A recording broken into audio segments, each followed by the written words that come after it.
साहब कबीर ने इस पर अपना वक्तव्य दिए।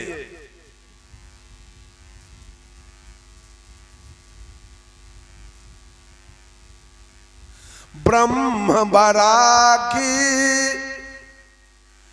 जहां मां से आया। ब्रह्म माने होता है श्रेष्ठ, ऊंच, पूज्य। आदमी कहता है ऊपर में एक परमात्मा की सत्ता है जिसके कृपा से सारी सृष्टि चल रही है। यह आवाज कहां से आई? ऊपर में एक परमात्मा बैठा है जिसके कृपा से सारी सृष्टि चल रही है। यह आवाज कहां से आया? बोलिए तो कोई आदमी।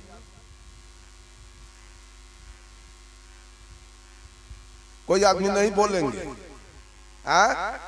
वाह,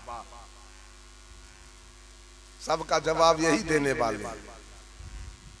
आत्मा की आवाज है, आत्मा की आवाज, आत्मा की आवाज है कि ऊपर में एक परमात्मा बैठा है जिसके कृपा से सारी सृष्टि चल रही है। तो बोलिए आत्मा बड़ा की आवाज बड़ा, आवाज देने वाला बड़ा की आवाज बड़ा? कौन बड़ा? आवाज देने वाला बड़ा। ये बैठा हुआ अभी निकल जाऊं मैं काया से, एक शब्द नहीं आएगा इस शरीर से, नहीं निकलेगा। सारी साहब कबीर ने कहा शब्द कहां से उठत है, कहमा जाए समय, हाथ पांव वाको नहीं तो कैसे पकड़ा जाए। शब्द ना भी कमल से उठत है, सुन नहीं जाए समय, हाथ पांव वाको नहीं तो सूरज से पकड़ा जाए। सारी आवाज, जितनी भी आवाजें निकल रही है आपके मुंह से, वो सारा का स्टॉक यही आत्मा से है। आत्मा से आवाज आ रही है और कंठ तक आते आते आवाज का वर्गीकरण हो जाता है। जैसे आप कहिए क ख ग घ या, तो क ख ग घ या ये कंठ ने बोला। आज चौ छ जो झ या कहिए तो जिह्वा को बोलना पड़ेगा सहायता से। आ टोठो डोढो न कहिएगा तो तारू के सहायता लेना पड़ेगा। अब पफ बफ म कहिएगा तो दोनों होठ के सहायता से बोलना पड़ेगा। सारी आवाज आत्मा की है और सारा आवाज का वर्गीकरण करने वाला कंठ से ऊपर का सारा औजार आपके पास है। तो ये आवाज बड़ा हो गया। कबीर साहब कहते हैं शब्द हमारा तू शब्द का, सुन मत जाऊं सरक। अरे जितना भी शब्द निकल रहा है वो हमारा गुलाम है। शब्द किसका गुलाम है? सत्य का गुलाम है। Sound Om the sound of the Brahm, when we go to the shore of the sea, hear the roaring of ocean, such is the Om sound Brahm. जब हम समुद्र के किनारे जाते हैं तो दूर से समुद्र के कलकल छल छल की आवाज सुनाई पड़ती है। वो समुद्र सत्य है कि आवाज सत्य है। मैं माइक पर बोल रहा हूं, हॉर्न के द्वारा और साउंड बॉक्स के द्वारा सारे लोग सुन रहे हैं। ये बोलने वाला सत्य है कि माइक सत्य है? बोलने वाला सत्य है। मैं बोलना बंद कर दूं तो ये माइक का साउंड बॉक्स हॉर्न आवाज लाएगा कहां से? वो समुद्र सत्य है। समुद्र न हो और उसमें पानी न हो तो कलकल छल छल की आवाज आएगी कहां से? हारमोनियम बड़ा नहीं, हारमोनियम बजाने वाला बड़ा है। तबला बड़ा नहीं है, तबला बजाने वाला बड़ा है। कर्म बड़ा नहीं है, कर्ता बड़ा है। कर्ता ने कर्म को, अगर कर्ता न हो तो कर्म होगा नहीं। ये जीव आत्मा नहीं होता। अगर ये जीव नहीं होता, गौर कीजिएगा बात पर, अगर ये जीव नहीं होता तो रामायण कैसे लिखा था, महाभारत कैसे लिखा था, गीता कैसे लिखा जाता, श्रीमद् भागवत कैसे लिखा था, वेद कैसे लिखा था, पुराण कैसे लिखा था, उपनिषद कैसे लिखा था, स्मृति कैसे लिखा था, शास्त्र कैसे लिखा था, बीजक कैसे लिखा था, बाइबिल कैसे लिखा था, कुरान कैसे लिखा था,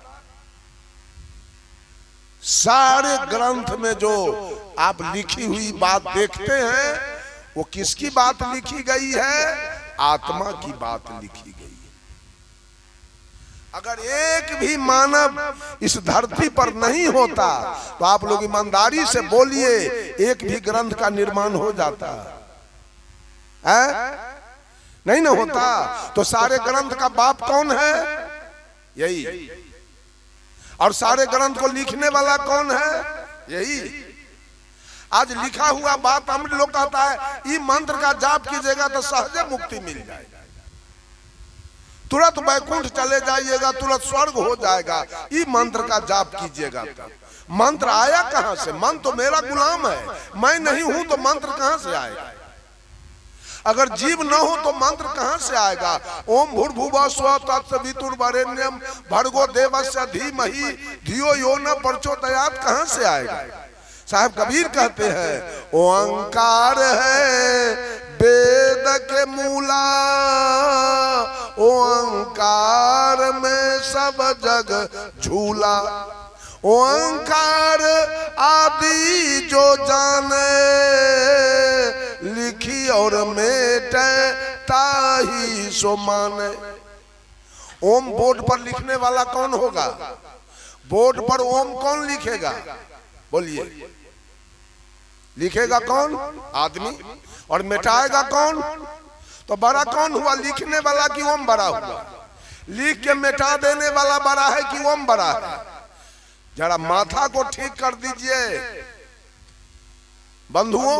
साहब कबीर कहते हैं पढ़ो रे मन ओ नामा सीधं, पढ़ो रे मन ओ नामा सीधं, ओंकार संसार को सिरजा वाही में सब रंग, ओंकार संसार को सिरजा वाही में सब रंग, ओ पुरुष है सबसे न्यारा बसत सबन के संग, पढ़ो रे मन ओ नामा सीधं। ओंकार क्या है? ओम क्या है? पांचों तत्व का नाम है ओम। ओम लिखिए, दीवाल पर ओम लिखिए। ओ जोड़ ओ जोड़ ऊ जोड़ म जोड़ अर्धचंद्र जोड़ बिंदु, अ ब्रह्मा ऊ विष्णु म महादेव, अर्धचंद्र अद्या और बिंदु निरंजन, ये पांचों का मिश्रण नाम है ओम। अ ब्रह्मा काम ऊ विष्णु लोभ म महादेव क्रोध, अर्धचंद्र अद्या मोह और निरंजन अहंकार, ये काम क्रोध लोभ मोह अहंकार का नाम है ओम। अब्रह्मा काम ऊ विष्णु लोभ म महादेव क्रोध, अर्धचंद्र अद्या मोह और निरंजन अहंकार, ये काम क्रोध लोभ मोह का नाम है ओम।